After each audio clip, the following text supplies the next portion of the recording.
गैनोथेरेपी क्या है? पुराने लोग कुछ बता सकते हैं? बताया गया था याद नहीं।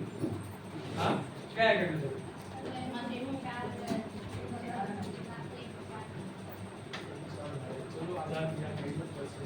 है ना? तो गैनोथेरेपी जो बना है ना, वो 4 समीक्षा सिद्धांतों से बना हुआ। कितना मतलब उस पर शोध हुआ तो 4 समीक्षाएं जो थियरी बना, 4 थियरी, ऑब्जर्वेशन थियरी, 4 समीक्षा सिद्धांत, उससे जो जन्म लिया एक विचारधारा जो हमको यह बताता है कि ये गैनोडर्मा हमारे शरीर को किस तरह से किसी शारीरिक समस्या से बाहर निकाल सकता है या फिर सुरक्षित या स्वस्थ बने रहने में मदद कर सकता है। समझ में आया? तो गैनोथेरेपी क्या है? 4 समीक्षा सिद्धांतों से बना हुआ एक विचारधारा जो हमारे मतलब यह बताता है कि शरीर को किस तरह से बीमारी से या शारीरिक समस्या से बाहर निकाल कर ला सके और अपने आप को सेहतमंद बनाकर रख सके। समझ में आया? तो इसमें सबसे पहले क्या है, जो पहला स्लाइड है, 2 प्रकार से स्वास्थ्य पर दृष्टिकोण, मतलब किस तरह से काम करता है ना? तो कितनी तरह के हैं? 2 तरह के। एक तो है जो प्राकृतिक भोजन, मतलब शरीर को सेहतमंद रहना है तो क्या क्या लगते हैं? एक जो प्राकृतिक भोजन होता है और दूसरा क्या है? पारंपरिक दवाइयाँ जो हम लोग हॉस्पिटल से डॉक्टर से जाके अंग्रेजी दवाइयाँ खाते हैं, बराबर है ना? तो दोनों चीजें शरीर पर काम करती हैं, करती है कि नहीं करती है? जैसे सर में दर्द हुआ तो गोली खा लिया, आराम मिल गया, वो भी तो हमको सेहत देता है ना? लेकिन अब दोनों में अंतर क्या है? जैसे अगर प्राकृतिक भोजन की बात करें तो काम करने का उसका तरीका क्या है प्राकृतिक भोजन का? हॉलिस्टिक मतलब संपूर्ण शरीर पर समान रूप से काम करना, किसी अंग से कोई लेना देना नहीं होता, संपूर्ण शरीर पर समान रूप से काम करना, ये किसका काम है? प्राकृतिक भोजन। और दवाइयाँ कैसे काम करती हैं? खंडयुक्त, मतलब किसी अंग का रोग का इलाज करती है। किडनी का है तो किडनी पे ही वर्क करेगा, सर में दर्द है तो सर दर्द की ही गोली काम करेगी, घुटने में दर्द है तो घुटने दर्द का ही काम करेगा, दूसरा गोली खाएंगे तो फायदा करेगा नहीं, है ना? तो प्राकृतिक भोजन क्या करता है? समान रूप से सहयोग करता है, लेकिन दवाइयाँ क्या करती हैं? खंडयुक्त, किसी एक अंग के लिए काम करती है। उसके बाद फिर क्या है इसमें केंद्र बिंदु, फोकस क्या होता है? जैसे हम लोग प्राकृतिक भोजन लेते हैं तो उसमें फोकस क्या होता है? ध्यान किस पे केंद्रित होता है? सेहत स्वस्थ चाहिए, प्रिवेंशन, सेहत स्वस्थ, हेल्थ चाहिए उसको, स्वास्थ्य सेहत, समझ में आया? हाँ, स्वास्थ्य है ना, खाना क्यों खाते हैं? स्वास्थ्य के लिए ना, है ना? मतलब हम लोग अच्छे से बने रहें। लेकिन दवाइयाँ किस पे काम करती हैं? मतलब उनका फोकस कहाँ है? रोग, क्या रोग है? अभी डॉक्टर के पास चले जाओ, बोले कि मुझे कुछ दे दो क्योंकि मुझे पता है 2 साल बाद मुझे ब्लड प्रेशर का प्रॉब्लम होने वाला है, तो अभी से दे दो, तो क्या करेगा? देगा दवा? क्यों नहीं देगा? तो उनका जो फोकस है वो रोग पर है। रोग नहीं है तो दवा नहीं है, रोग है तो दवा है ना? और उसके बाद इसका विधि क्या है? हमारा प्राकृतिक भोजन का विधि क्या है? काम करने का तरीका क्या है? बचाव, मतलब बीमार होने से बचाने में मदद करता है, मतलब बीमार होने से बचाव। लेकिन दवाइयाँ क्या करती हैं? इलाज करता है, किसी एक रोग का इलाज करता है। और उसके बाद फिर इसका उत्पाद क्या है? प्रोडक्ट्स क्या होता है? जैसे प्राकृतिक भोजन हम लोग लेते हैं तो उसमें उत्पाद क्या होता है? हमारा खाना, दाल चावल भाजी, ये सब चीजें है ना, उसमें बहुत सारी चीजें आती हैं अलग अलग तरह की, जड़ी बूटियां वगैरह सारी चीजें किसमें आती है? तो प्राकृतिक, जो प्रकृति हमको दे रहा है वो प्राकृतिक भोजन, वो सारी चीजें इसमें उत्पाद है प्राकृतिक भोजन, जो प्रकृति से मिलता है वही है ना। मतलब सप्लीमेंट्स चाहिए उसको, सप्लीमेंट, पोषक तत्व, पोषण चाहिए ना, वो सारी चीजें हैं उसके। और दवाइयों में क्या होता है? ये तो सप्लीमेंट देता है, मतलब भोजन हमारा। दवाइयाँ क्या देता है? जहर नहीं, दवाइयाँ क्या होता है? आराम तो उत्पाद नहीं है ना, सामान।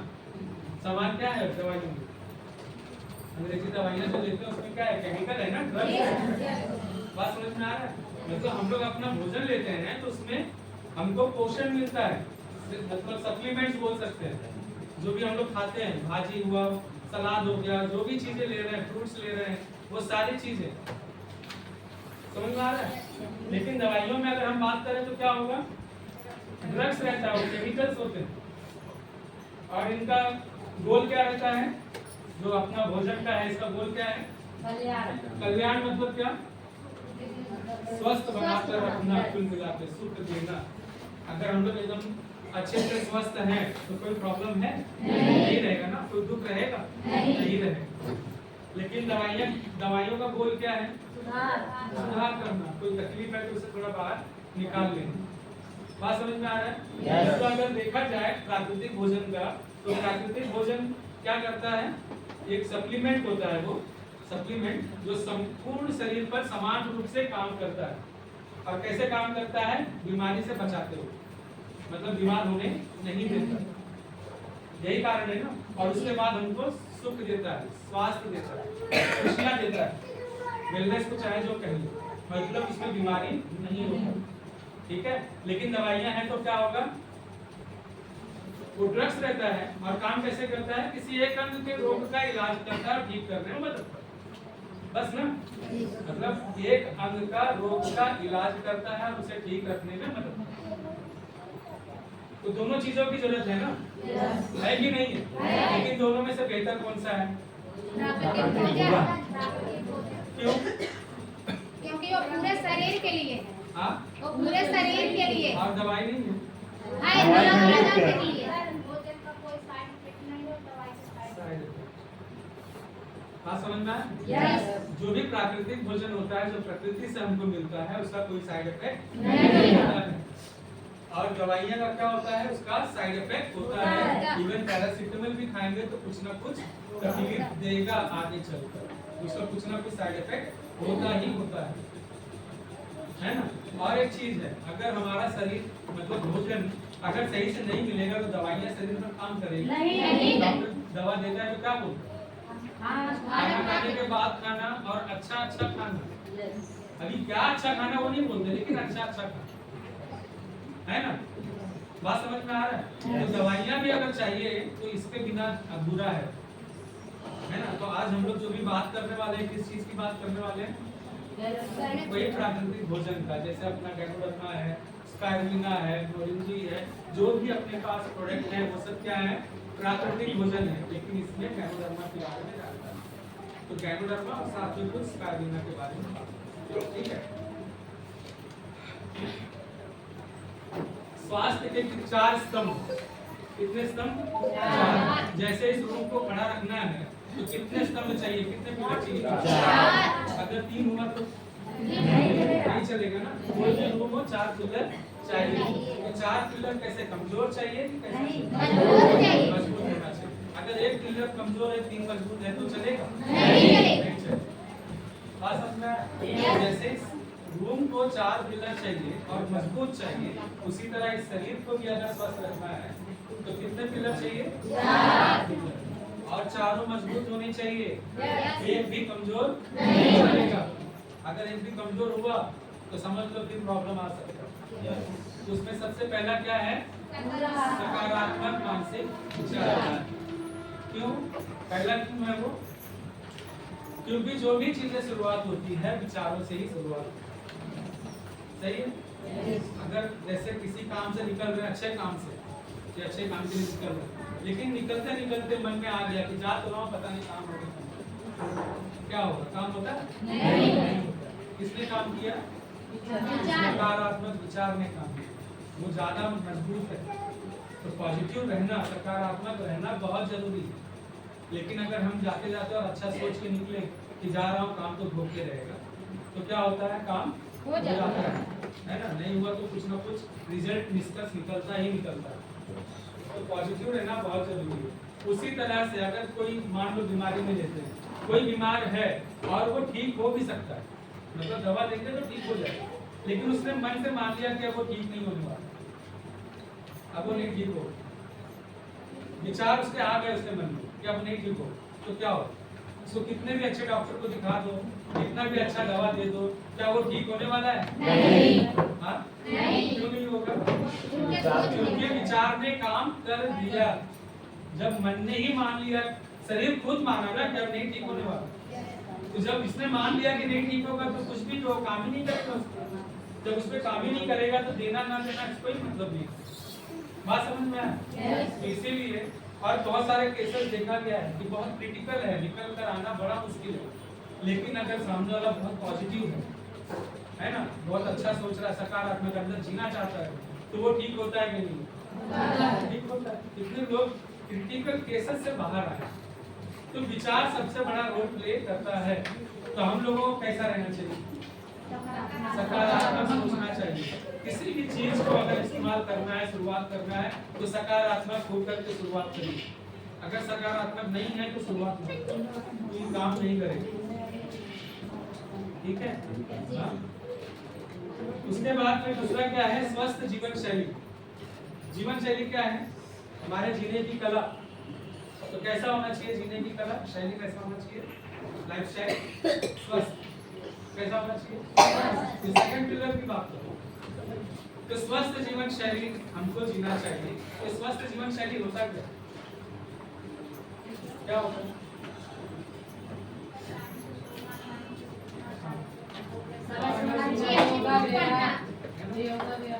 अच्छी बातें करना, अच्छी बुक पढ़ना, सुबह उठना, योगा मेडिटेशन समय से उठना, समय से सोना, 6 घंटा नींद लेना, 6 से 8 घंटा पूरा नींद लेना, है ना, बीच बीच में नहीं उठना है। मतलब एक बार सोगा तो सो गए। जो खाना चाहिए वही खाना है, अनायास फालतू चीजें। एक्सरसाइज, योगा वगैरह करना, और उसके साथ में क्या? नशा नहीं होना चाहिए। स्वस्थ जीवन शैली में कोई नशा नहीं होना चाहिए, और पोषण युक्त आहार वो सब आगे आएगा। बात समझ में आया ना? स्वस्थ जीवन शैली हमें एक अच्छा सादा जीवन, उच्च विचार ये रखना है। सादा जीवन, उच्च विचार, यही है स्वस्थ जीवन शैली का। उसके बाद है पौष्टिक आहार। पौष्टिक आहार, आहार मतलब इस शरीर को, तीसरा पिलर। अब आहार लेना है, किस तरह का आहार होना चाहिए? मतलब 2 तरह के आहार है मोस्टली, एक पौष्टिक है और दूसरा टेस्टी है। तो लेकिन कौन सा चाहिए हम लोगों को? पौष्टिक। पसंद कौन सा आता है? टेस्टी। तो टेस्ट में पोषण है? नहीं है। तो जब टेस्ट में पोषण नहीं है, शरीर किससे चलता है? पोषण से। कि टेस्ट से चलता है? अच्छा टेस्ट वाला खा रहा है तो चलेगा जीवन? नहीं चलेगा, है ना? तो अगर अच्छा जीवन जीना है तो हमको पोषण युक्त आहार लेना पड़ेगा। जितना पोषण इस शरीर को चाहिए वो सारे पोषण देने पड़ेंगे। तो पोषण युक्त आहार ही लेना है। टेस्ट खाना है तो खाइए, मैं मना नहीं कर सकता, लेकिन जो शरीर को चाहिए वो पहले दीजिए, उसके बाद आप टेस्ट का आनंद लीजिए। सही है? लेकिन अब बहुत सारे लोग हैं नहीं मानते। ठीक है भाई, कोई बात नहीं है, लेकिन जब सही से पोषण मिलेगा, टेस्ट वाला अपने आप बाहर चला जाएगा। जो हमारा पोषण युक्त खाना है ना, वही अच्छा लगने लगेगा। पहले है अपने साथ ही हुआ है, पहले अच्छा नहीं लगता था, सादा दाल चावल, पहले एकदम मतलब मसालेदार चाहिए, तेल मतलब अच्छा बघारा हुआ चाहिए, वो सारी चीजें। लेकिन आज सादा दाल चावल तो क्या हो गया? पहले अच्छा नहीं लगता था, आपको अच्छा लग रहा वही चीज, है ना? तो जब पोषण मिलने लगा, शरीर सही हुआ, तो ऑटोमेटिकली जो सही चीज है वो अच्छा लगने लगा। आज क्या हो गया? खराब खाना खाते हुए हमारा शरीर जो है, हमारा जो काम करने की क्षमता है वो धीरे धीरे कम हो गई। तो इसलिए उसको सही पोषण नहीं चल रहा, उसको टेस्ट चाहिए, टेस्ट मिल रहा और लत भी हो गया है। तो कुल मिला के हमको पौष्टिक आहार लेना है, ध्यान रखिएगा इसे। और उसके बाद फिर पूरक आहार। पूरक आहार मतलब सप्लीमेंट। 46 तरह के पोषक तत्व हैं, जैसे प्रोटीन, विटामिन, मिनरल्स, उसमें बहुत सारे हैं अंदर। तो ये सारे पोषक तत्व मिलने चाहिए। क्यों मिलने चाहिए सारे के सारे? क्योंकि हर एक पोषक तत्व, जितने भी सप्लीमेंट है, हर एक सप्लीमेंट इस शरीर को किसी न किसी जगह पे सपोर्ट कर रहा हो। जैसे खाना पचाना है तो वहाँ भी लगेगा, कहीं कुछ ले जाना है तो वहाँ भी लगेगा, है ना? मतलब हर एक जगह। जैसे हमारे आँख, सबसे आसान से समझ सकते हैं आँख। आँख के लिए क्या चाहिए सप्लीमेंट? Vitamin A. आंखों के लिए क्या चाहिए? Vitamin A. विटामिन ए चाहिए। और ये विटामिन ए कहाँ से मिलता है? हमारे भोजन से मिलना चाहिए, सही है ना? और अगर विटामिन ए नहीं मिला तो क्या हो? तो वही प्रॉब्लम आना शुरू। मतलब सप्लीमेंट ना मिलने से क्या हो सकता है वो समझना है, सिर्फ एक चीज से फिर सारी चीजें समझना है। तो अगर आंखों को विटामिन ए नहीं मिलेगा तो धीरे धीरे क्या होगा? आप कमजोर पड़ेगा, और जब कमजोर पड़ेगा तो बराबर दिखाई नहीं देगा, तरह तरह के प्रॉब्लम होंगे, घटमौती होगा। फिर हम लोग डॉक्टर के पास जाएंगे, डॉक्टर क्या करेगा? दवाई से ठीक होता है, सहयोग कर सकता है, मैं मना नहीं कर रहा। तो दवाइयों का अपना है ना, लेकिन उससे ठीक नहीं होता। और ये लगा देंगे स्पेक्स, चश्मा लगा देंगे कि थोड़ा सा सहयोग हो, लेकिन उससे नंबर तो कम नहीं होगा, रुका भी नहीं रहेगा, धीरे धीरे नंबर बढ़ता चला जाता है। जैसे जैसे वो कम होता जाएगा ये, वैसे ही यहाँ पे नंबर कम होता चला। सही है ना? तो अगर हमें चाहिए कि मतलब ठीक ठाक रहे, आंखों का प्रॉब्लम ना हो, तो क्या करना पड़ेगा? जो डेफिशिएंसी है, जो कम है, उसे हम दे दें। जब विटामिन ए मिलेगा तो क्या होगा? आंख अपने आप धीरे धीरे सही हो जाएगा, फिर दवा की जरूरत नहीं पड़ेगी और चश्मे की भी जरूरत नहीं पड़ेगी, है ना? देखो आपने कोई ट्रीटमेंट तो नहीं किया ना, सिर्फ जो शरीर को देना है वो दे देना है बस। जब तक प्रॉब्लम है, जब तक वो पूरा नहीं हुआ है, तब तक प्रॉब्लम है, तब तक दवा ले लीजिए। जैसे ही वो पूरा होगा अपने आप जरूरत नहीं पड़ेगी। लगाएंगे तो अच्छा नहीं लगेगा, निकालने के बाद अच्छा लगेगा, फिर कोई क्यों लगाएगा। बात समझ में आया? एक सप्लीमेंट की बात कर रहे हैं, ऐसे 46 तत्व हैं, तो सारे के सारे मिलने चाहिए। और अगर एक भी कम होगा तो कुछ ना कुछ प्रॉब्लम होगा। और वैसे भी देखते हैं ना, आजकल डॉक्टर के पास जाएंगे तो दवाइयाँ देता है तो उसमें पीली गोली जरूर देता है। तो क्या है? B12 जरूर देता है। क्यों देता है? क्योंकि अगर वो नहीं रहेगा तो भी काम नहीं करेगा दवाई, शरीर ताकतवर नहीं रहेगा तो नहीं चलेगा। तो वो हमको भोजन से मिलना चाहिए, तो आप दवा से लेना पड़ रहा है ना? तो हमको ये पूरा 46 तत्व जो भी सप्लीमेंट है, ये पूरा हमको देना है शरीर को। कहाँ से देना है वो आपको डिसाइड करना है। केमिकल वाला देना है कि प्राकृतिक भोजन से ऑर्गेनिक वाला, तो वो हमको डिसाइड करना है कि नहीं। लेकिन किसी भी तरह ये चारों पिलर हमको मजबूत करना है, ठीक है? इसमें एक भी कमजोर होगा तो क्या होगा? नहीं चलेगा, शरीर कमजोर हो जाएगा और हम बीमार हो जाएंगे, है ना? तो स्वस्थ रहना है तो ये चारों पिलर मजबूत है। अब आजकल देख रहे हैं ना, बहुत सारे लोग बहुत सारा काम करते हैं फिर भी बीमार हो जाते हैं, है ना? तो बीमार क्यों होते हैं? वैसे भी बीमारी जो आ रहा है उसका बीमार होने का मेन कारण क्या है? हाँ, तो मतलब क्यों हो रहा है शरीर में? दो चीजें हैं, एक है जहर और दूसरा है असंतुलन। हमारे अंगों का असंतुलित होना, काम न कर पाना, है ना? असंतुलन मतलब क्या हुआ? जैसे किडनी है, अगर किडनी क्या करता है? डायलिसिस करता है ना, डायलिसिस करता है तो हर 4 मिनट में एक बार करता है, 24 घंटे में 360 होगा। लेकिन कब करेगा डायलिसिस किडनी? जब ये अपनी पूरी ताकत में रहेगा। और ताकत में कब रहेगा? जब उसको सही खुराक मिलता रहेगा। और अगर सही खुराक नहीं मिला तो काम कर पाएगा नहीं, कमजोर हो जाएगा। फिर हर 4 मिनट में एक बार नहीं करेगा, मतलब 24 घंटे में 360 बार नहीं होगा, ये 300 हो जाएगा, धीरे धीरे 250 हो जाएगा, फिर 200 हो जाएगा, है ना? मतलब कमजोर होने लगा। तो जो साफ सफाई खून का होना चाहिए था वो नहीं हो पाएगा, मतलब शरीर उसको काम नहीं कर पाएगा। बात समझ में आया? ये तो सिर्फ एक किडनी की बात किया, ऐसे ही जितने भी अंग हैं सबका कंडीशन है। अगर हमारा अंग बराबर काम नहीं कर पाया, जैसे पैंक्रियाज है, अग्नाशय, अगर वो ढंग से काम नहीं कर पाया तो क्या होगा? इंसुलिन नहीं बनेगा, इंसुलिन नहीं बनेगा तो शुगर इंसुलिन की जरूरत नहीं है और शरीर के अंदर जाके जमा पड़ा है, मतलब निकल गया तो कोई प्रॉब्लम नहीं, मतलब गया और निकल गया कोई समस्या नहीं, लेकिन जाने के बाद वही जमा पड़ा है। जैसे कचरा आया इधर पड़ा रहा, अगर निकाल दिया गया तो कोई समस्या है, लेकिन अगर वही पड़ा रहा तो वो जहर। बात समझ में आया? मतलब जो जहर शरीर की जरूरत नहीं है, शरीर में जाता है और जमा पड़ा है, निकल नहीं पाया, तो वो हमारे लिए जहर है। बहुत सारी चीजें हैं जो हमारे शरीर की जरूरत है, बहुत सारी चीजें मतलब जरूरत है, लेकिन वो जरूरत से ज्यादा शरीर के अंदर जमा पड़ा तो भी हमारे लिए जहर है। क्या ऐसी चीजें? जैसे शक्कर के बिना जीवन है? शक्कर जीरो जीवन जीरो। मतलब शक्कर थोड़ा सा कम हुआ तो आदमी बेहोश हो जाता है, तो उसको फिर खिलाना पड़ता है, भाई खिलाओ उसको शक्कर दो, सही है ना। लेकिन वही चीजें ज्यादा हो गया तो क्या हो गया, जहर हो गया। मतलब शक्कर के बिना जीवन नहीं, लेकिन वही ज्यादा हुआ तो जहर। जहर समझ में आया ना। फिर उसका ट्रीटमेंट कराने हम लोग बाहर जाते हैं। तो जहर वो चीज है जो शरीर की जरूरत नहीं है या जरूरत है, लेकिन शरीर के अंदर वो जमा पड़ा है, जरूरत से ज्यादा जमा पड़ा है तो हमारे लिए जहर, ठीक है। लेकिन अब ये आता कहाँ से है, जो असंतुलन होता है या फिर ये जहर जमा होता है, तो ये सब चीजें शरीर के अंदर कहाँ से आता है। इसके भी दो कारण, खाना तो है लेकिन पहला धीरे धीरे चल रहा है ना। तो पहला दो कारण इसके भी है, एक अंदर से भी बनता है और दूसरा बाहर से भी अंदर जाता है। अंदर भी बनता है और बाहर से भी आता है। जैसे तनाव, तनाव ऐसा कोई है जो बोल सकता है मुझे तनाव नहीं है? हाँ, एक 2 साल का बच्चा रहता है ना, वो भी तनावग्रस्त है। हाँ, अंगड़ाई की बात नहीं, उसको तनाव नहीं बोलते। तनाव मतलब ये कि जितना क्षमता है उससे ज्यादा काम करना है।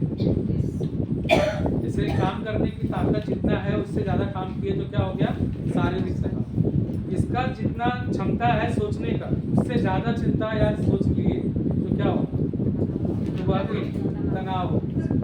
जैसे रबर होता है, जो नोट बांधते हैं रबर से, उसका भी समय, उसका एक सीमा है ना, एक लेवल तक आता है, उसके बाद ज्यादा खींचे तो क्या होगा, टूट जाएगा। तो ज्यादा खींचना जो होता है वही है तनाव। तो शरीर पे ज्यादा तनाव हुआ तो टूट जाएगा, तो तनाव अच्छा नहीं है। तो 2 साल का बच्चा भी तनावग्रस्त है, वो खेलना चाहता है, उसको उठा के स्कूल में, सही है ना। तो तनाव में सब व्यक्ति, और तनाव जब ज्यादा होता है तो क्या होता है, शरीर के अंदर एक जहर मतलब पैदा होता है, हाइड्रोक्लोरिक एसिड, और वो हमारे सेलों को जलाता है। शरीर किससे बना है, उससे बना है ना। तो कोशिकाओं को जलाता है। शरीर में जहाँ भी बनेगा वहाँ पे रिलीज होगा और वहाँ पे उसको जलाएगा। तो जलाएगा तो क्या होगा, तरह तरह के प्रॉब्लम्स आएंगे। आज तनाव की वजह से 70 से 80% बीमारियाँ हैं जो मार्केट में जो भी दिख रहा है। आज जितनी तरह की बीमारियाँ हैं उनमें से 70 से 80% बीमारी मात्र तनाव से। तो हर व्यक्ति आज तनावग्रस्त है। इसका मतलब क्या है, मतलब ये कि हम लोग तनाव की मतलब बीमारी की ओर जा रहे हैं। इसके लिए कोई दवा है, कोई दवा नहीं।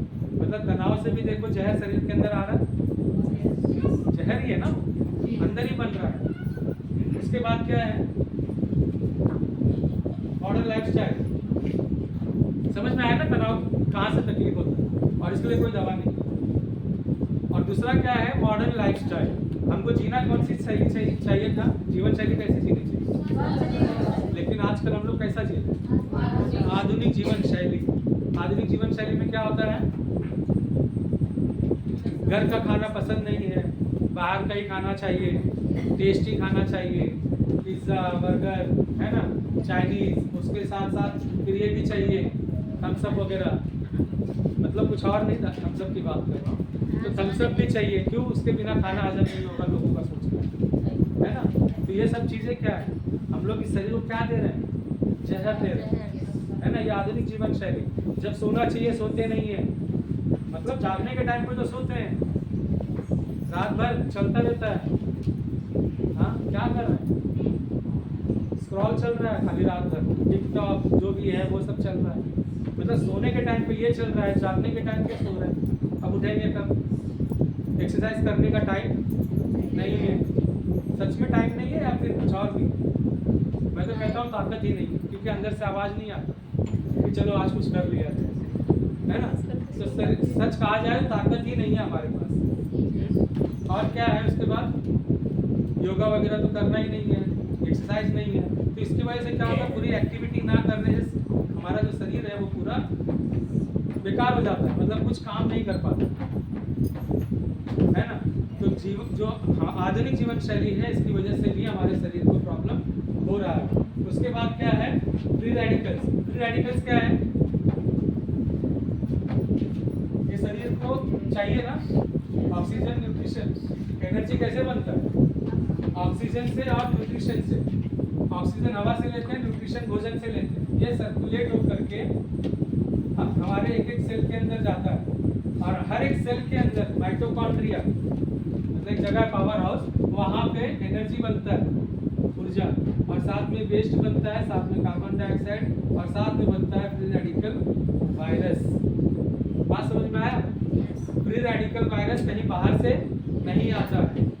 जैसे लकड़ी जलाया जाता है, लकड़ी जलाते हैं तो उसमें से क्या निकलता है? धुआं के साथ साथ और कुछ निकलता है, चिंगारी, है ना। एक बार धुआं कम हो सकता है, चिंगारी कम नहीं होती, सही है ना। जब भी लकड़ी जलेगा तो चिंगारी जरूर होगा, और जो चिंगारी है वही है फ्री रेडिकल वायरस।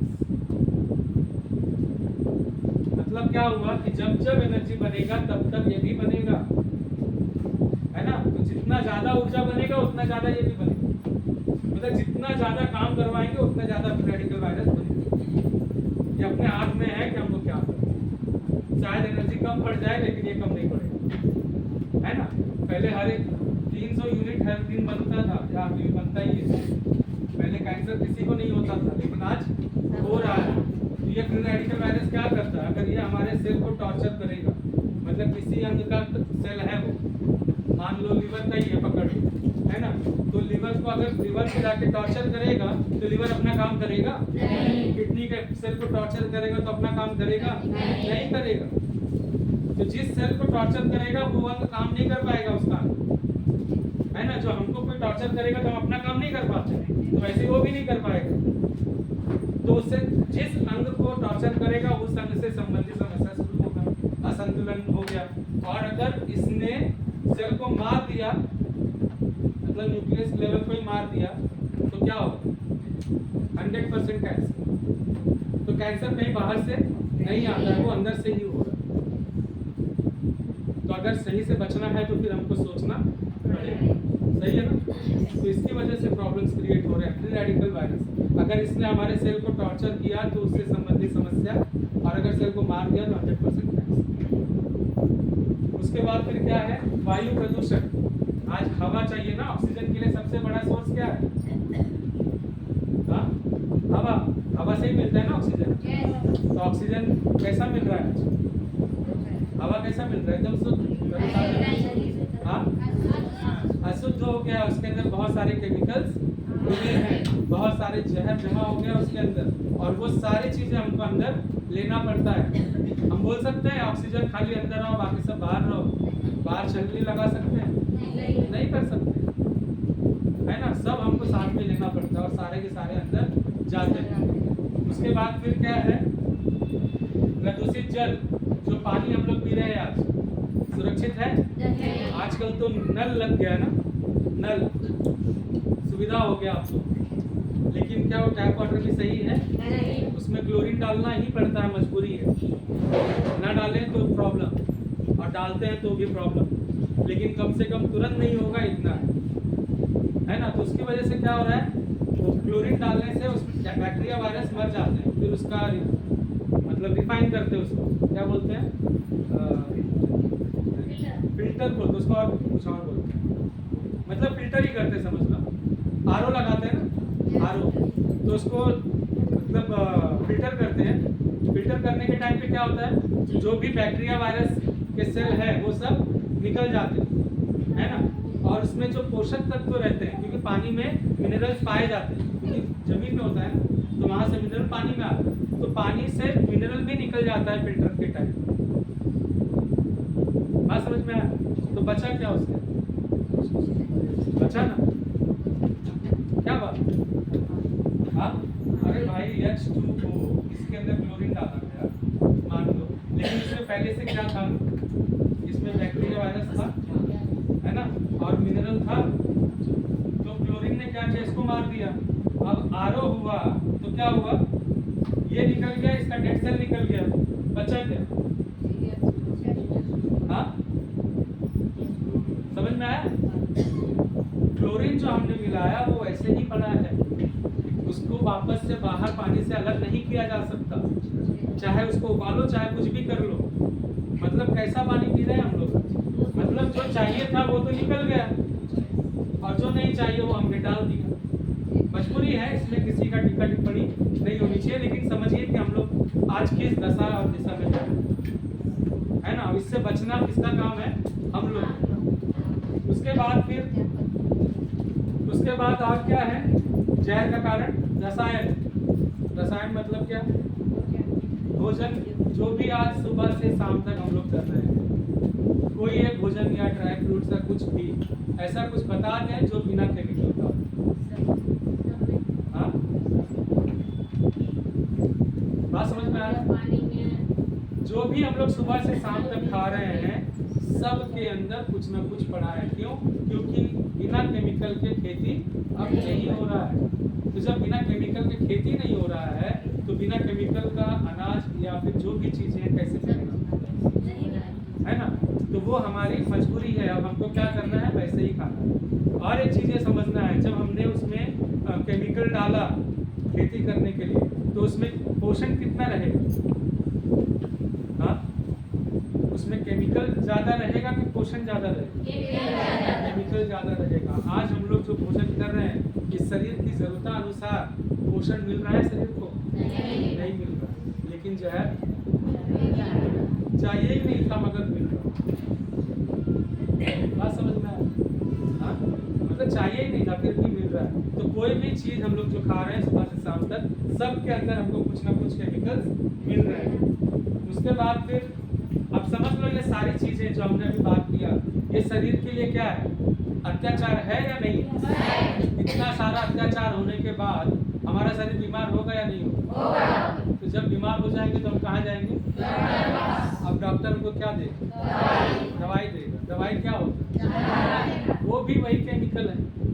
मतलब मजबूरी है उनका, मजाक नहीं उड़ रहा है, सिर्फ समझिए। मतलब वहां से भी हमको क्या मिल रहा है, जहर साइड इफेक्ट के रूप में जा रहा है। साइड इफेक्ट होता है ना दवाइयों का, वो सिर्फ उस वजह से क्योंकि वो केमिकल, क्योंकि शरीर को उसकी जरूरत नहीं है, लेकिन फिर भी मजबूरी में जब हम ले रहे हैं तो उसका साइड इफेक्ट के रूप में हमको दवाइयाँ दे रहा है ना। कोई भी एक दवा खा ले, उसका कुछ ना कुछ साइड इफेक्ट जरूर है। तो इन सारे चीजों से हमारे शरीर के अंदर क्या जा रहा है, जहर जा रहा है, और ये पूरा अत्याचार हो रहा है शरीर। इसके साथ साथ कुछ चीजें और भी हैं, जैसे खाने की बुरी आदतें, जिसकी वजह से हम लोग बीमार हो रहे हैं। तो सबसे पहला कौन सा आदत है,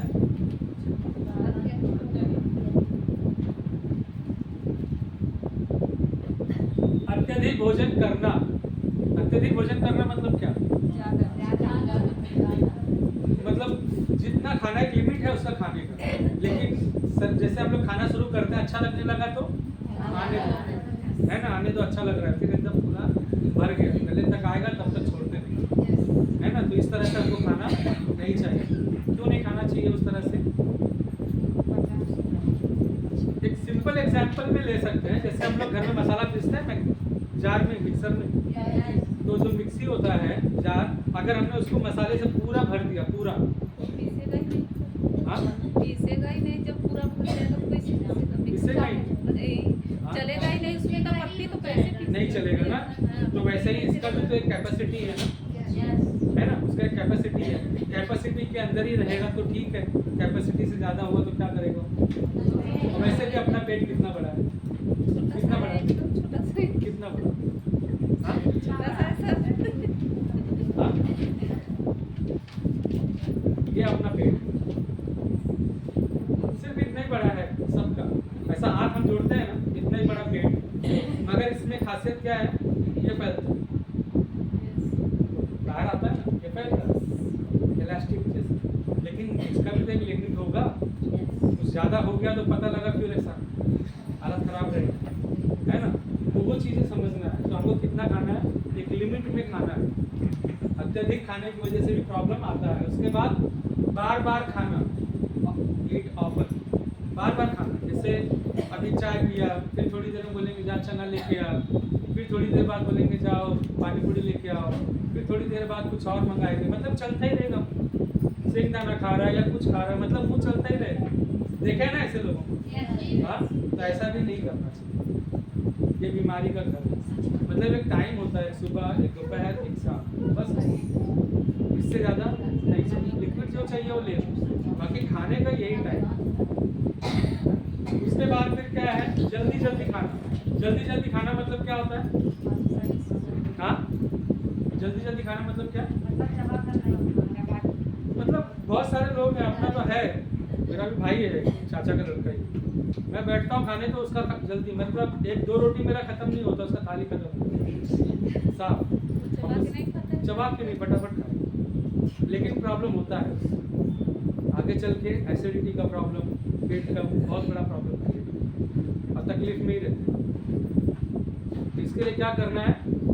चबा चबा के खाओ, क्योंकि चबा के खाने से क्या होता है, पूरा सलाइवा जो मुंह का है, लावा है ना, सलाइवा वो पूरा मिक्स होता है खाने के अंदर। अगर वो सही से मिक्स नहीं हुआ तो खाना डाइजेस्ट नहीं होगा। बात समझ रहे? अगर हमने नहीं चबाया तो क्या होगा? मिक्स नहीं हुआ, वो अंदर गया, फिर यहाँ बचाएगा कैसे? तो जो काम यहाँ करना है उसको वहाँ करेगा, मगर वहाँ से लाएगा कहाँ से? इसके लिए क्या करना है? चबा चबा कर खाना, ठीक है। और उसके बाद क्या है? अत्यधिक अम्लीय भोजन का सेवन करना। अम्लीय भोजन मतलब क्या? एसिडिक, एसिड नहीं, सही है, उनको बोलने दो, ऐसा कुछ नहीं है, क्योंकि बोलेंगे तभी तो समझेंगे ना। जैसे एक होता है क्षार, जैसे लिखते क्षार,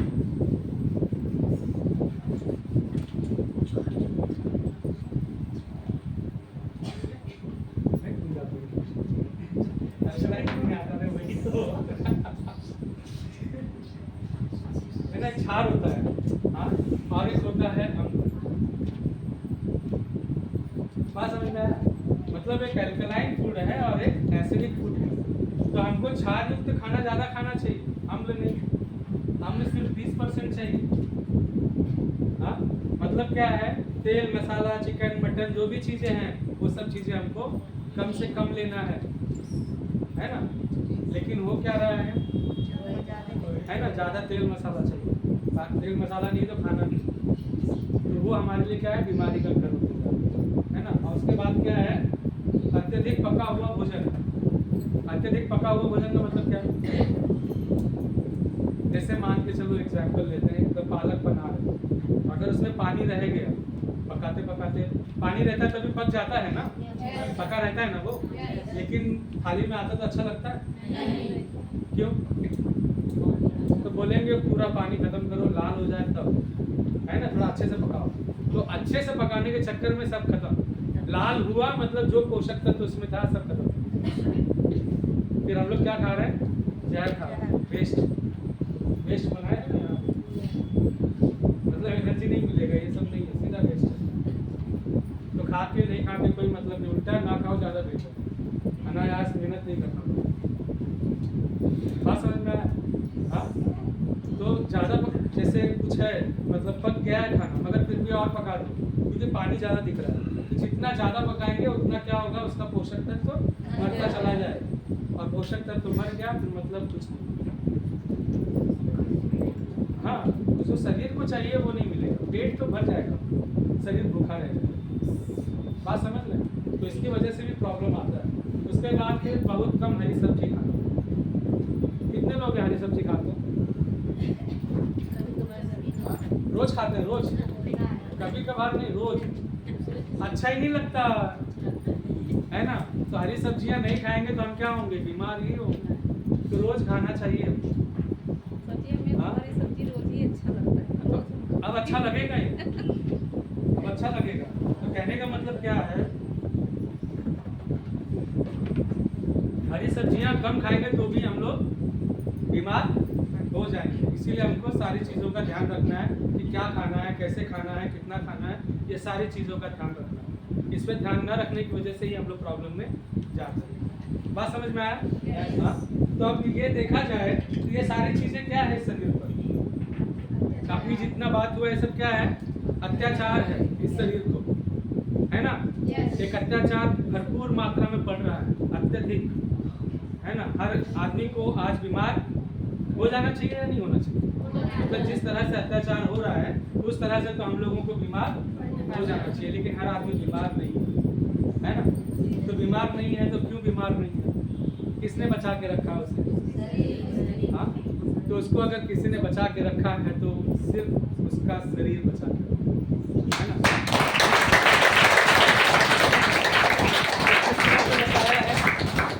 जिस तरह से बचाया एक बेहतरीन चिकित्सक की तरह, एक अच्छा डॉक्टर की तरह। इस दुनिया का सबसे बेहतर डॉक्टर कौन है? सबसे अच्छा डॉक्टर। लेकिन अगर पूछे सबसे अच्छा डॉक्टर कौन है तो किसी का एक नाम है।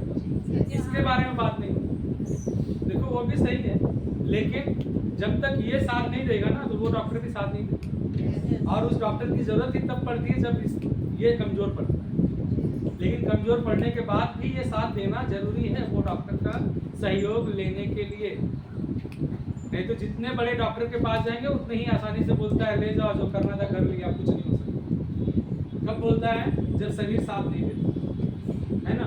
तो शरीर को अगर कोई ठीक रख सकता है और रखता है तो कौन रखता है? शरीर रखता है। कैसे रखता है ठीक ठाक? वो काम करता है 3 तरीके से, 3 लेवल पर, 3 स्तर पे काम करता है। कौन सा लेवल है? सबसे पहला है डिटॉक्सिफिकेशन। सबसे पहला लेवल है डिटॉक्सिफिकेशन। पहला है डिटॉक्सिफिकेशन। फिर सेकंड क्या है? Put aside phase. और तीसरा है ट्यूमर। मतलब 3 लेवल पर काम करता है। पहला है साफ सफाई, शरीर से सारे शरीर को बाहर निकालना, निर्विषीकरण, शरीर से सारे जहर को बाहर निकालना। कौन निकालता है? शरीर निकालता है। फिर दूसरे स्तर पे काम करता है पुट असाइड, कहीं किनारे लगा देना, अगर नहीं निकाल पाया तो किनारे लगा देना। और तीसरा क्या है? वहाँ ढेर लग जाना। ट्यूमर मतलब गांठ, मतलब ढेर हो गया ना कचरे का, तो वो हो गया गांठ। समझ में आया? तो यही हमको डिटेल में बात करनी है, डिटेल। तो सबसे पहला क्या है? डिटॉक्सिफिकेशन। तो शरीर सबसे पहला काम करता है, शरीर से सारे जहर को बाहर निकालता है। कहाँ से निकालता है? निकालने का रास्ता शौच से, पेशाब से, बलगम से, पसीने से, कई बार फोड़े फुंसी से भी निकालता है ना।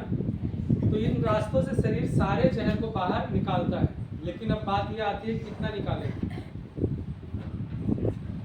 है ना। जितना ताकत रहेगा उतना निकालेगा। आज हम लोग शरीर को क्या दे रहे हैं?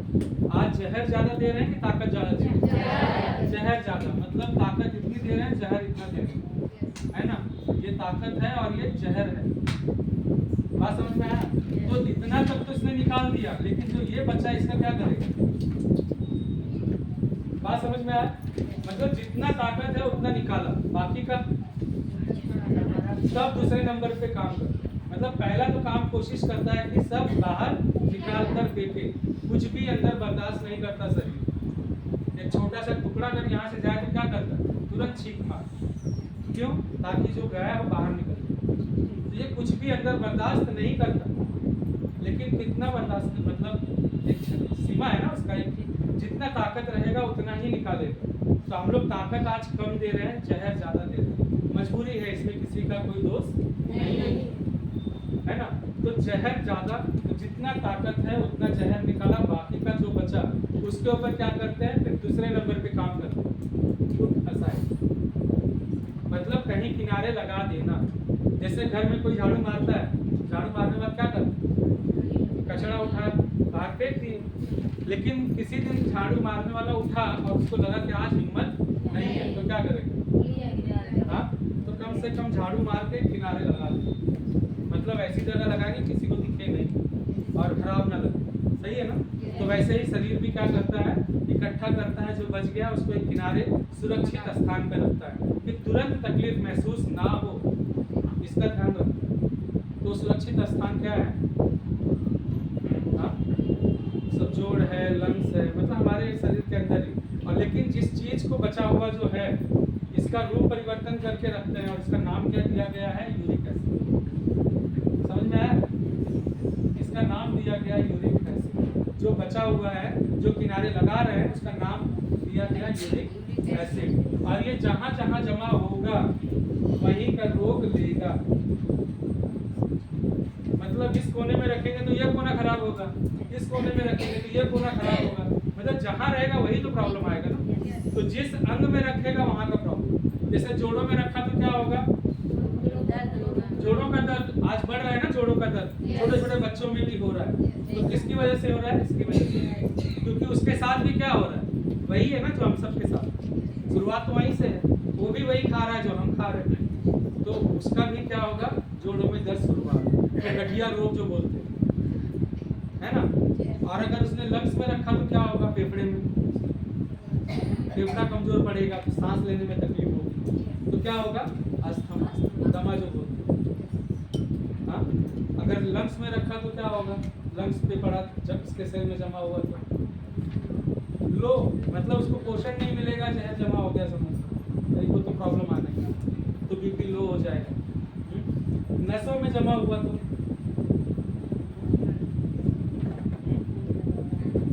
नस में कहीं रखा तो क्या होगा, खून को आने जाने में तकलीफ होगा, बीपी हाई होगा। लेकिन खून पतला करके गोली ही देंगे, ठीक है, लेकिन धीरे धीरे ये बढ़ेगा, है ना, जैसे जैसे बढ़ेगा वैसे ही ब्लॉकेजेस आएगा तो क्या होगा, हार्ट अटैक, पैरालिसिस, पार्किंसन, कोई भी प्रॉब्लम हो सकता है। पार्किंसन पता है ना, ऐसा होता है, वो पार्किंसन, पैरालिसिस मतलब लकवा मार दिया। हाँ, ये सारी समस्या समझ में आया। इसके बाद फिर डायबिटीज वगैरह भी सब उसी में है, और उसके बाद ओबेसिटी भी होता है। ओबेसिटी क्या होता है, ओबेसिटी मतलब मोटापा। मोटापा किसकी वजह से हो रहा है, यूरिक एसिड। जैसे कुछ लोगों का होता है ना, शरीर से फूलते चला जाता है, चर्बी नहीं है वो, इसकी वजह से फूल, यूरिक एसिड की वजह से। अब उसको कितना भी चर्बी गलाने वाला दे दो, नहीं बचेगा। देखते हैं ना कि कई लोग दवा खाते हैं मगर कुछ होता नहीं, क्योंकि चर्बी हो तो निकले ना। हाँ, ओबेसिटी उसका प्रॉब्लम यूरिक एसिड है, तो यूरिक एसिड निकलेगा तब वो प्रॉब्लम जाए। बात समझ में आया।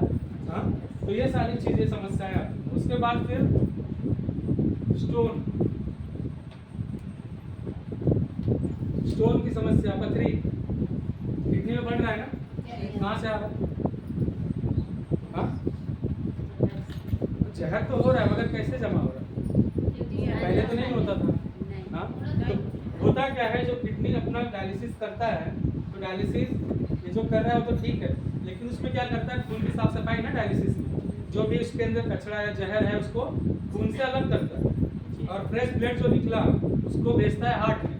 तो जो वेस्टेज है उसको क्या करना है, पेशाब के माध्यम से बाहर निकालना। लेकिन हम लोग बहुत समझदार लोग है ना, और वैसे भी ताकत तो कम ही है, उसके बावजूद पानी ज़्यादा पीते हैं, बार बार जाना पड़ेगा। हाँ, कम पीते हैं ना, कि पानी ना पियो नहीं तो बार बार जाना पड़ेगा, पेशाब लगेगा, तो इससे अच्छा पानी ही ना पियो, और पानी नहीं पिएंगे तो क्या होगा। हाँ, तो निकाल पाएगा शरीर से, तो जब नहीं निकालेगा तो क्या करेगा। हाँ, तो इसी के अंदर, हाँ, इसी के अंदर पॉकेट्स होता है, 7 से 13 तक रहता है, किसी में 7, किसी में 10, किसी में 13 तो रहता है हर किडनी में, तो उसी के पॉकेट के अंदर रखता है। बोलते हैं ना कई जगह थोड़ा थोड़ा थोड़ा थोड़ा रखा होता है, तो इसकी वजह से पॉकेट के। हाँ, समझ में आया। तो ये इसमें जमा करने शुरू करता है, और जब धीरे धीरे उसकी मात्रा बढ़ जाता है, समय बीतता है तो कड़क हो जाता है, तो पथरी हो गया। बात समझ में आया। उसने जमा क्यों किया, अभी ताकत नहीं है, बाद में आएगा तो कर दूंगा बाहर, लेकिन ऐसा टाइम नहीं आया, बल्कि हम और बढ़ाते जा रहे हैं, तो पथरी बढ़ता जा रहा है। बात समझ में आया। इसका वो चावल में कंकड़ से कोई लेना देना नहीं है, ठीक है। और उसके बाद फिर क्या होता है, यही चीजें हमारे कोलेस्ट्रॉल में भी जमा होता है। कोलेस्ट्रॉल शरीर की जरूरत है या नहीं, हर एक व्यक्ति को चाहिए कोलेस्ट्रॉल, लेकिन कोलेस्ट्रॉल भी एक सुरक्षित जगह है, उसके अंदर भी जहर रखता है हमारा शरीर, तुरंत तो कुछ प्रॉब्लम नहीं होगा, लेकिन बाद में धीरे धीरे जब मात्रा बढ़ जाता है जहर का उसके अंदर, तो क्या होता है, कोलेस्ट्रॉल हमारा एचडीएल से एलडीएल हो गया। एलडीएल हो गया मतलब खराब हो गया हमारा कोलेस्ट्रॉल, है ना, तो उसका ट्रीटमेंट चलता है। और उसके बाद फिर फैट, फैट के अंदर रखता है शरीर, जो चर्बी होता है जो शरीर के अंदर जमा पड़ा है, उसके अंदर भी जहर जमा करता है, ठीक है। हाँ, इसकी वजह से प्रॉब्लम्स होते हैं। फिर उसके बाद तीसरा नंबर आता है गांठ, ट्यूमर। ये कहाँ से आता है, जो भी चीज यहाँ जमा कर रहा है शरीर, तो वही चीज जमा करते करते जब लंबा समय लेता है, 3 साल 5 साल 8 साल 10 साल, तो धीरे धीरे मात्रा बढ़ जाएगा ना उसका, तो वो कड़क हो गया, फिर क्या हो गया, गांठ। है ना, तो वो गांठ प्रॉब्लम क्रिएट होगी। जैसे पेट में गांठ हो रहा है, सर में गांठ हो रहा है, जगह जगह गिट्टी निकल रहा है, गांठ बन रहा है, हो रहा है ना, ये सारी चीजें समझ में आया? तो अगर हम लोगों को शरीर मतलब स्वस्थ रखने में कौन मदद करता है? शरीर करता है। और कैसे करता है? इन 3 लेवल पे काम करके करता है ना। तो पहला लेवल क्या है? डिटॉक्सिफिकेशन, मतलब शरीर से सारे जहर को बाहर निकाल देना। और दूसरा लेवल क्या है? जब पहले लेवल पे काम नहीं किया तब दूसरे नंबर पे जमा करना, शरीर को शरीर के अंदर जमा करना। और जब जमा होते होते एक दिन ट्यूमर या गांठ भी बन जाता है, मतलब बीमारी में चला जाता है। बात समझ में आया? तो अगर हमको सुरक्षित रहना है तो हमारे शरीर को किस नंबर पे काम करना चाहिए? पहले नंबर पर। क्यों करना चाहिए पहले नंबर पे? ताकि सारा जहर शरीर से बाहर निकलता रहे और कोई समस्या शरीर के अंदर ना हो। तो जमा नहीं होगा तो कोई समस्या नहीं आएगी। लेकिन इसके लिए फिर शरीर को क्या चाहिए? जो जहर दे रहे हैं उससे ज्यादा ताकत देनी होगी। आज समस्या तो वही है ना, आज हम ताकत कम दे रहे हैं, जहर ज्यादा दे रहे हैं। तो अब हमको क्या करना होगा? ताकत की तादाद को बढ़ाना पड़ेगा, मतलब शरीर को सपोर्ट देना पड़ेगा। सही है ना? तो ये सपोर्ट किस रूप में देना चाहते हैं? दवा के रूप में या भोजन भोजन के रूप में। तो ऐसा कौन सा भोजन है जो शरीर को सपोर्ट करेगा? पूरे मार्केट में सोच कर बताइए। हाँ, पूरे मार्केट है कुछ? हाँ? इसकी बात तुरंत कौन सी हरी सब्जी सपोर्ट करेगी? हाँ, खाने लायक सच में है? जब उसमें हमने यूरिया वगैरह मिला दिया तो प्रॉब्लम आना ही। हमें ऑर्गेनिक चीज चाहिए जिसमें मतलब ऑर्गेनिक तरीके से जैविक खेती से उत्पादन किया गया हो, प्राकृतिक हो, है ना, तब तो जाकर उसके अंदर सारी चीजें हमको सही से मिल पाएगा। हाँ, बात समझ में आया? तो ऐसा कुछ मार्केट में नहीं दिख रहा है, तो आपको चाहिए तो वो चीज है गैनोडर्मा।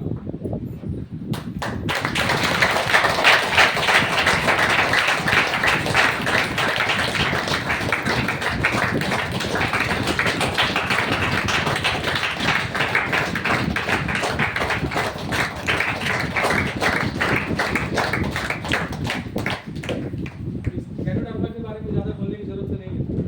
हाँ, लगभग सब जानते हैं ना। नए लोग आए सर जी कैसे जाने कि आप नहीं बताएंगे? तो पुराने लोग तो जानते हैं, नए लोग कैसे जानेंगे? वो तो सही है, वही मैं पूछ रहा हूँ कितने लोग जानते हैं कितने लोग नहीं।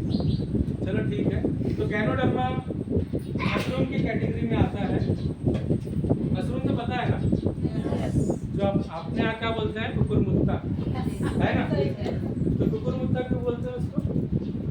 उसका कारण कुछ और है। जैसे कुत्ता कहीं भी मुँह देता है वैसे ये कहीं भी हो जाता है, ये रीजन है। बाकी और कोई रीजन नहीं है कि कुकुर के मुँहने से होता है, ऐसा कुछ नहीं।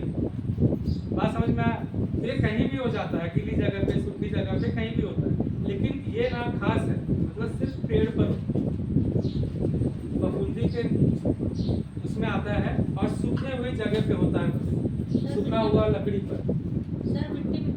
मिट्टी में ये नहीं होगा, वो दूसरा है, ये नहीं होगा, ये होगा ही, ये सिर्फ और सिर्फ लकड़ी पर होगा। सर जी हमारे यहाँ ना पेड़ काट के फैल था ना, हाँ, उसमें निकलेगा। इतना छाटा करे 2-3 ठे निकला था। हमने हाँ। देखा उसको लिया, लेकिन ये सोचा कि पता नहीं असली है कि नकली है। नहीं, नकली नहीं, मतलब जहर होता भी क्या हो है, सकता है। दरअसल हो सकता है वो जहरीला हाँ, हो, जहरीला। सुरक्षित ना हो, क्योंकि इसका भी एक खास है। जैसे हम लोग ऑक्सीजन लेते हैं, कार्बन डाइऑक्साइड छोड़ते हैं, इसका कोई बीज तो होता नहीं है ना।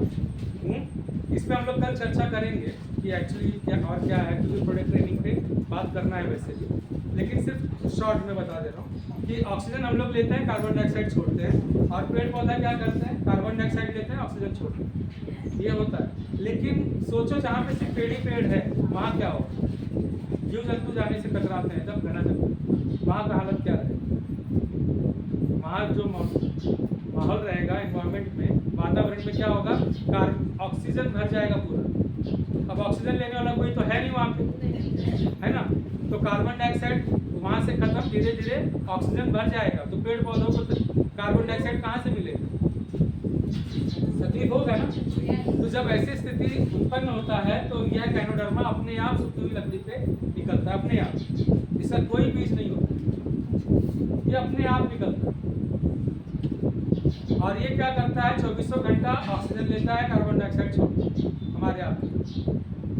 बात समझ में आया? तो ये प्रकृति को बैलेंस भी करता है, भगवान का प्रसाद है। दुनिया में सबसे ज्यादा औषधि गुण भोज्य पदार्थ में अगर है तो सिर्फ और सिर्फ गैनोडर्मा के अंदर पाया जाता है।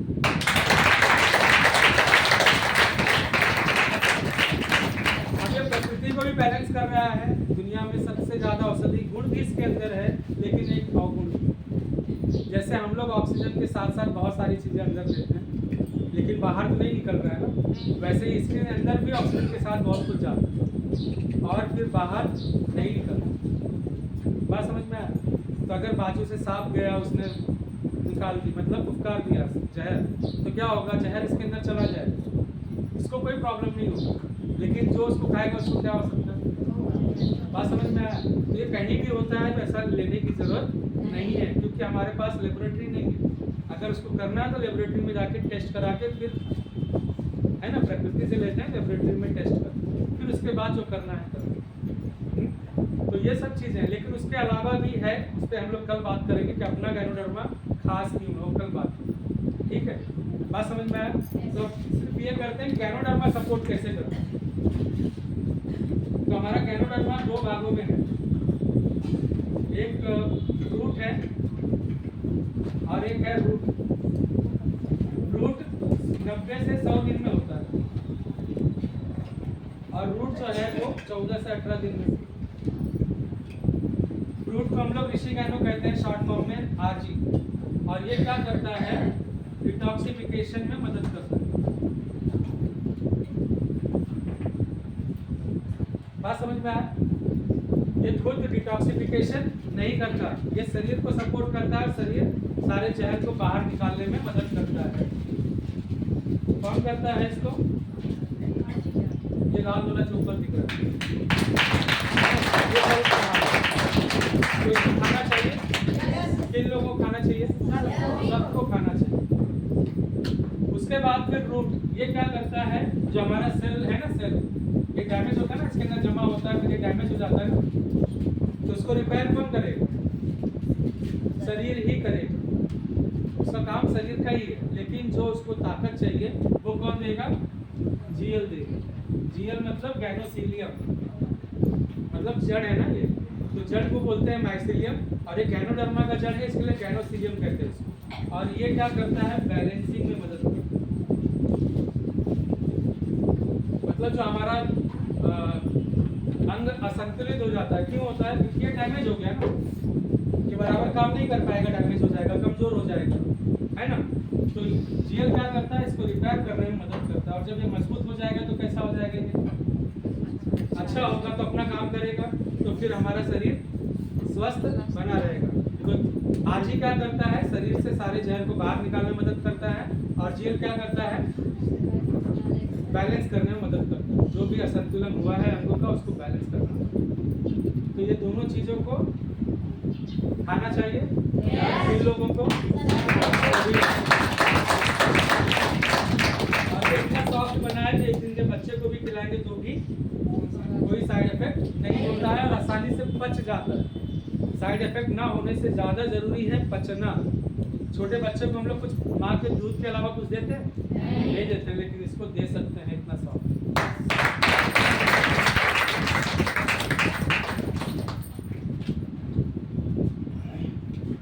तो शुरुआत करने के टाइम पे मतलब ये तो हो गया कि गैनोडर्मा कैसे और कहाँ काम करता है।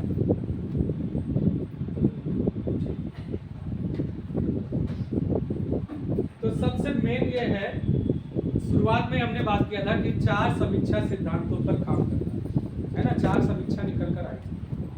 तो वो क्या क्या है? तो सबसे पहला क्या है, इस शरीर को जो भी प्रॉब्लम्स या समस्याएं आती हैं, जो भी समस्या, शारीरिक समस्या आता है, वो किन वजहों से आता है?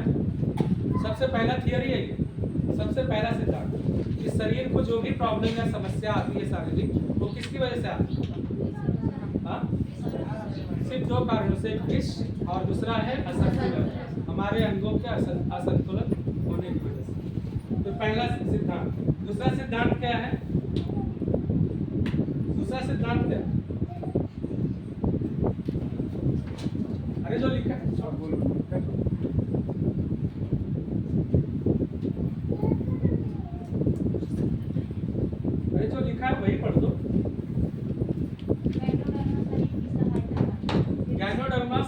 सहायता करता है और शरीर अपने स्वास्थ्य संबंधित समस्याओं का देखरेख खुद से कर लेता है ना। मतलब जो भी समस्या होता है उसका देखरेख कौन करता है? शरीर। वो खुद ही सब कुछ ठीक कर लेता है। बात समझ में आया? मतलब ABC रूल बोलते हो उसको, ABC। A for ganoderma, B for body और C फॉर हेल्थ प्रॉब्लम। ठीक है। A क्या करता है? B को सपोर्ट करता है और B क्या करता है? C पर काम करता है। मतलब जो भी समस्या है उसको निवारण कर लेता है। A और C का कोई लेना देना नहीं है। बात समझ में आया? अब कल को कोई बोलेगा गैनोडर्मा से डायबिटीज ठीक होता है, या गैनोडर्मा डायबिटीज पे काम करता है, काम करता है डायबिटीज पे? नहीं करता। कैंसर पे, ब्लड प्रेशर पे, किसी भी रोग पर काम नहीं करता। लेकिन जब इसको खाएंगे तो क्या होगा? हमारा शरीर दुरुस्त होगा, तो इन सारी समस्याओं से बाहर आ जाएगा। मतलब शरीर खुद उन समस्याओं से लड़ लेगा, है ना। तो शरीर क्या, गैनोडर्मा शरीर को मजबूत करता है और शरीर अपना देखरेख जो भी है वो खुद से कर लेता है। ये दूसरा सिद्धांत, इसको ABC रूल भी कहते हैं। उसके बाद तीसरा है सहज, तीसरा समीक्षा सिद्धांत क्या है? प्रतिक्रिया। जो रिफ्लेक्शन आता है ना, बहुत सारे लोग बीच में बंद कर देते हैं, है ना। खाए तो पता लगा, कुछ हुआ तो बंद, है ना। लगभग सबके साथ होता है। कुछ लोग, हाँ कुछ लोग तो मतलब बड़ा करेजियस रहते हैं, मान लेते हैं पहले से, पूछते नहीं है। लेकिन कुछ लोग तो बिना पूछे बंद कर देते हैं, है ना। तो प्रतिक्रिया जो भी होता है शरीर के अंदर, वो गैनोडर्मा की वजह से नहीं है, क्योंकि गैनोडर्मा तो कुछ कर ही नहीं रहा, वो सिर्फ सपोर्ट कर रहा है ना। तो जो भी प्रतिक्रिया आता है वो किसकी वजह से आता है? सिर्फ और सिर्फ शरीर की वजह से। कौन देता है प्रतिक्रिया? वैसे भी जब तकलीफ होता है तो कौन बताता है? कैसे बता? लक्षण मतलब क्या? प्रतिक्रिया ही तो है। हाँ मतलब कुछ भी प्रतिक्रिया ही तो है ना वो। मतलब शरीर कैसे बताएगा? मुंह खोल के तो बोलेगा नहीं मुझे यहाँ तकलीफ हो, वो तो सिर्फ और सिर्फ कुछ प्रतिक्रिया करेगा बॉडी। तो गैनोडर्मा मतलब कोई भी साइड इफेक्ट या प्रतिक्रिया नहीं देता है। जो भी हो रहा है वो शरीर की वजह से होता है ना। तो गैनोडर्मा इस शरीर पर काम करता है। कब काम करता है? हमेशा, चाहे हमको पता चले या ना पता चले। चाहे हम कोमा में हो, मतलब सिर्फ जिंदा होना चाहिए, कोमा में है तो भी काम करेगा और सही है तो भी काम करेगा। बात समझ में आया? हाँ। तो गैनोडर्मा अपना काम करता है, चाहे हमको पता चले या ना पता चले। लेकिन अगर पता चलेगा तो कैसे पता चलेगा? वही है प्रतिक्रिया। तो कैसे पता चलेगा? दो तरीके हैं। पहला क्या है? सहज प्रतिक्रिया, और दूसरा क्या है? Element reflection. दूसरा क्या है? लक्षण, है ना। तो सहज प्रतिक्रिया पहला। सहज प्रतिक्रिया मतलब क्या? उसमें भी दो है, एक शारीरिक तौर पर और दूसरा भावनात्मक तौर पर। जैसे लीवर में प्रॉब्लम है तो हमको कैसे पता चलेगा? शारीरिक तौर पे कैसे पता चलेगा? आंखों का कलर चेंज होगा, अजीब सा रहेगा, ऐसा लगेगा खराब तो नहीं हो रहा। हाँ, लेकिन भावनात्मक तौर पे क्या रहेगा? गुस्सा बहुत आए। अच्छी बात करेंगे तो भी गुस्सा है। अगर गुस्सा आ रहा है तो समझ लो कि लीवर में प्रॉब्लम है। बात समझ में आ रहा है? अगर गुस्सा, जैसे चिड़चिड़ापन, जैसे दवाइयाँ हम खाते हैं तो दवा इफेक्ट करता है ना, दवाइयों से भी तो प्रॉब्लम होता ही है ना, अफेक्ट करता है हमारे शरीर को, क्योंकि केमिकल है। तो अगर लीवर कमजोर होगा तो चिड़चिड़ापन बढ़ेगा और गुस्सा आएगा। अच्छी बात करेंगे तो भी गुस्सा आएगा। तो उनसे मतलब गिरने की जरूरत नहीं है जबरदस्ती। ये समझ लो कि लीवर में प्रॉब्लम है। अगर लंग्स में जमा है तो क्या होगा? लंग्स में जमा है तो क्या होगा? जैसे सूखी खांसी आ रहा है तो लंग्स में जमा होगा, तो गैनोडर्मा हम खाएंगे तो शरीर में ताकत आएगा, तो क्या होगा? शरीर से जहर पूरा निकलेगा। कहाँ से निकलेगा? नाक से, है ना। नाक बहना शुरू हो जाएगा। और भावनात्मक क्या रहेगा? हाँ, उदास रहते हैं हम लोग, उस समय कुछ अच्छा नहीं लगता, है ना। हंसी वसी बहुत कम आता है ना। गुस्सा नहीं रहेगा लेकिन मन उदास रहेगा। तो ये तरीका है मतलब पता करने। तो इस तरह से हमारा शरीर अपना प्रतिक्रिया देता है। तो उससे हमको समझना है कि क्या प्रतिक्रिया हो रहा है, तो समझ लो कि ये समस्या हो रहा है। ठीक है, उसके बाद है लक्षण, एलिमेंट रिफ्लेक्शन। मतलब जैसे घुटनों में दर्द है, बढ़ गया, जुलाब, मतलब शौच एक बार 2 बार की जगह 10 बार चला गया, 4-5 बार चले गए, है ना, पेशाब ज़्यादा हो रहा है, तो एलिमेंट रिफ्लेक्शन ही है। जैसे फोड़े फुंसी बहुत आ गए, तो फोड़े फुंसी आ गए तो क्या हुआ, आमतौर पे दवाइयाँ लेते हैं तो बीमार हो गए, साइड इफेक्ट हो गया। लेकिन यहाँ क्या है, वो जहर को बाहर निकाल रहा है सब, है ना, तो जहर बाहर निकलेगा, उसके बाद सब ठीक हो जाएगा। बात समझ में आया? तो अगर कुछ अभी इसके बाद अगर हमने गैनोडर्मा खाया, डायबिटीज़ बढ़ा, तो क्या होगा? अगर डायबिटीज़ की प्रॉब्लम है, उसमें भी डायबिटीज़ बढ़ गया, तो क्या बोलेंगे? पेड़े बांटो, है ना, अच्छी बात है, काम करना शरीर ने शुरुआत कर दिया, है ना। ये चीज़ें समझने की ज़रूरत है, मतलब डरने की ज़रूरत नहीं है। उसके बाद फिर चौथा प्रतिक्रिया क्या है? डोज। मतलब एक अपना काम तो करता है, लेकिन खाना कितना है, खुराक तो होता है ना उसका, तो कितना खाना है, तो वैसे कितना भी खाओ। मतलब 460 जोड़ा, कितना गोली हो गया? 920 गोली तक खिलाया गया एक स्वस्थ व्यक्ति को, कोई साइड इफेक्ट नहीं आया।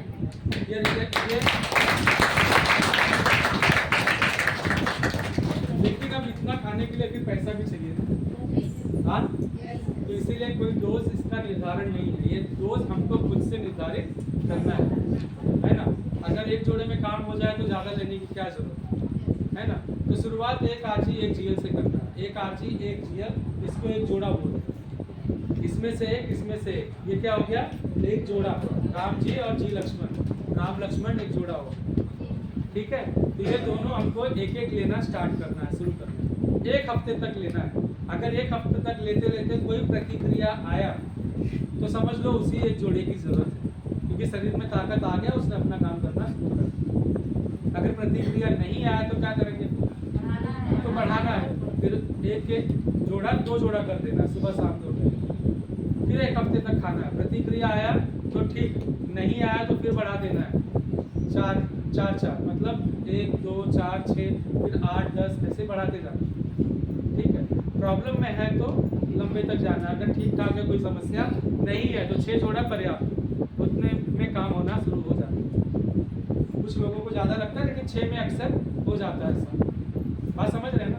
लेकिन समस्या भी देखना है, अगर ज़्यादा है तो ज़्यादा भी लगे, ठीक है। तो इस तरह से हमको शुरुआत करना है, लेकिन खाते खाते अगर प्रतिक्रिया आया तो ठीक है, उतना ही लेना है, नहीं आया तो डोज बढ़ाना है। लेकिन अगर प्रतिक्रिया आया और उसने ज़्यादा आया तो क्या करें? मतलब सह नहीं सकते, तब क्या होगा? तो दवा लेना है, दवा का सहयोग ले लेना है, उससे पीछे नहीं हटना। मतलब इसको खाने का मतलब ये नहीं कि दवा नहीं खाना, उससे परहेज नहीं करना दवा से, उनका रोल अलग है, अपना रोल अलग है। वो सिर्फ टेम्परेरी बेस पे आपको आराम देंगे, लेकिन यहाँ क्या होगा? परमानेंटली आराम मिल सकता है। बात समझ रहे हैं? तो दवाइयों से कोई परहेज नहीं है, कोई दुश्मनी नहीं करना, किसी डॉक्टर को कुछ गलत नहीं बोलना है, क्योंकि वो भी हमारा जीवन बचा रहे हैं ना, उनका भी धन्यवाद करिए, है ना। बस ये है कि जब ये शरीर सपोर्ट करेगा तो और अच्छे से सपोर्ट करता है। तो ये क्या करेगा? ये शरीर को सपोर्ट करेगा, दवाइयाँ तो शरीर को सपोर्ट नहीं करती ना। बात समझ रहे हैं? तो इसका रोल को समझिए कि क्या है, ठीक है। तो इस तरह से हमको काम करना है। तो अब जितना, अब ज़्यादा प्रतिक्रिया आया और दवा खाने के बाद भी कम नहीं हुआ, तकलीफ ज़्यादा हो रहा, तब क्या करेंगे? तो डोज को आधा करेंगे, डोज जो भी ले रहे हैं उसका आधा, 6 ले रहे हैं तो 3 पे आ जाएंगे या 4 पे आ जाएंगे, ठीक है। और अगर 4 ले रहे हैं तो 2 पे, 2 ले रहे हैं तो 1 पे, और 1 ले रहे हैं तो 1 दिन छोड़ के ले। लेकिन बंद नहीं करना है, बंद बिल्कुल नहीं करना है, चालू रखना है, ठीक है। फिर धीरे धीरे अपने आप नॉर्मल हो जाएगा, और प्रतिक्रिया जैसे सहन में आ जाए तो वापस से डोज को बढ़ाना है। ऐसा नहीं कि बस उतना ही करके बढ़ा लीजिए, क्योंकि जितना प्रतिक्रिया जिस डोज पे आया था वही एक्चुअल अपना डोज है। बात समझ में आया? जैसे 4 पे प्रतिक्रिया आया था तो वही अपना एक्चुअल डोज है, भले वो प्रतिक्रिया ज़्यादा होने की वजह से हमने कम किया, कोई बात नहीं, ठीक है। वापस से हमको 4 पे आना है, 2-3 बार होगा, उसके बाद नॉर्मल चलेगा। फिर जब एक बार ठीक हो जाए फिर उसके बाद धीरे धीरे कम कर सकते हैं। फिर जो अपना मेंटेनेंस डोज हो, जो जेब अपना अफोर्ड कर सके उसके हिसाब से खाइए, है ना। और उसके बाद मान लेते हैं ये तो डोज हो गया, लेकिन अब ये है जैसे कभी कभी समय बहुत महत्वपूर्ण होता है डोज के पीछे। जैसे कोई टाटा से टाटा कर दिया गया किसी, उन्होंने बोला ले जाओ 2-4 महीने के मेहमान, तो उनको क्या करेंगे, 1-2-4 से शुरुआत करेंगे, फिर क्या करेंगे, उनको सीधा 30-30 देना है सीधा, क्योंकि उठ एक देना मतलब उठ के मुंह में जीरा, ताकत ही नहीं शरीर में। तो अभी हम क्या कर रहे हैं, हम ताकत दे रहे हैं, है ना। तो सीधा 30 आज 30 ही शुरुआत करना है, उसको एक घोल बना के शेक करके उनको पिलाना, ठीक है। और हो सकता है 60 भी करना पड़े तो कर दीजिए, कोई दिक्कत नहीं है। फिर उसके बाद जब नॉर्मल हो जाए फिर कम कर सकते, ठीक है। हाँ, ये है डोज। तो ये हमारा समीक्षा सिद्धांत हो गया। ये थियरी ना इस पे है, प्रोडक्ट ट्रेनिंग है, इसको जो है ना। तो 4 समीक्षा सिद्धांत तो हो गया। अब उसके बाद अब ये मतलब किन लोगों को खाना चाहिए, कंज्यूमर कौन है हमारा उपभोक्ता, कौन कौन हो सकती है। तो प्रेग्नेंट लेडी, शुरुआत वहीं से है। गर्भवती स्त्री अगर गैनोडर्मा खाएंगे तो क्या होगा, जच्चा बच्चा दोनों स्वस्थ रहेंगे और अच्छा होगा, उनका IQ लेवल हाई रहेगा और बच्चा जल्दी बीमार नहीं पड़ेगा, है ना। उसके बाद इन्फेंट मतलब 0 से लेकर के 2 साल के बच्चों को इन्फेंट कहते हैं, शिशु, उनको भी देना है। क्यों, ताकि बार बार बीमार ना पड़े। छोटे बच्चों को जल्दी लेके भागना पड़ता है ना। तो उनको अगर खिलाएंगे तो जल्दी डॉक्टर के पास नहीं जाना पड़ेगा। और उसके बाद फिर तीसरा है छात्र, हाँ टीनेजर्स, छात्र, स्टूडेंट्स को क्या चाहिए, उनका जो मानसिक बुद्धि जो है वो अच्छा होना चाहिए, है ना, मजबूत रहना चाहिए, कंसंट्रेशन अच्छा होना चाहिए, याददाश्त अच्छा होना चाहिए। तो वो सारी चीज़ें इससे मिलता है। अगर इसको खाएंगे तो सब कुछ ठीक ठाक रहेगा। और उसके बाद किशोर, टीनेजर्स, क्योंकि यही समय है जब बच्चा सही से ग्रो करता है, तो उनको भी देना है हमारा प्रोडक्ट, है ना। फिजिकली अच्छा डेवलपमेंट होगा। और उसके बाद मैरिड कपल, हाँ उन लोग भी खाएं तो एक अच्छा जीवन जी सकते हैं। उसके साथ वरिष्ठ नागरिक मतलब जो 60+ हो गए हैं, क्योंकि 60 के बाद क्या होता है, लोग डिपेंडेंट हो जाते हैं लोगों पे। तो लोगों पे डिपेंडेंट होना है या आप खुद पे रहना है, डिपेंड होकर खुद पे डिपेंड होकर रहना है तो प्रोडक्ट का सेवन करना है। उसके बाद है सिक पीपल, बीमार लोग, है ना, बीमार है, दवा खा रहे हैं मगर ठीक नहीं हो पा रहे, ठीक लाइफ नहीं जी पा रहे। बहुत सारे लोग हैं जो अच्छा जीवन नहीं जी पा रहे।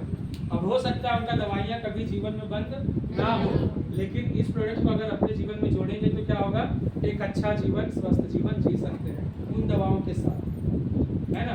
अगर हो सकता है दवा भी बंद हो जाए, लेकिन जरूरी नहीं कि बंद हो, मगर उसके बावजूद इसके साथ में वो एक अच्छा जीवन जी सकते हैं। बात समझ में आया। तो ये सारे 7 लोग हैं कंज्यूमर्स जो इनको खा सकते हैं, मतलब इसमें सब आ गए ना। तो 8वां भी एक तबका है जो हमारा प्रोडक्ट खा सकते हैं। कौन बताएगा पूछे से? जानवर। भाई ताली हो एक कुछ।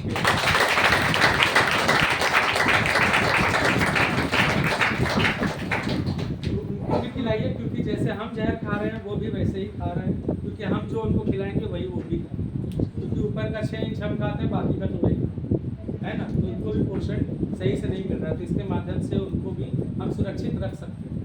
तो इसी के साथ मैं अपने शब्दों को विराम देता हूँ। बहुत बहुत धन्यवाद।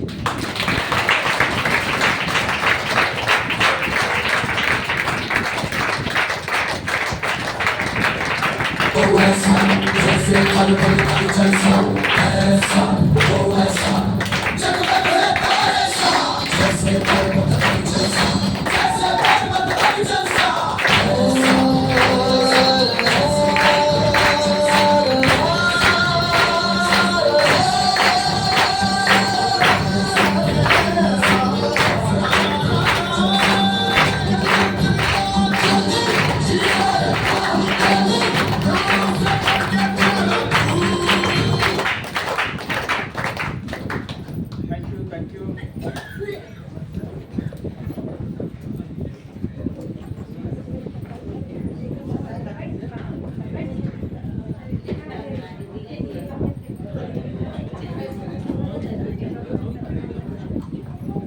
देखिए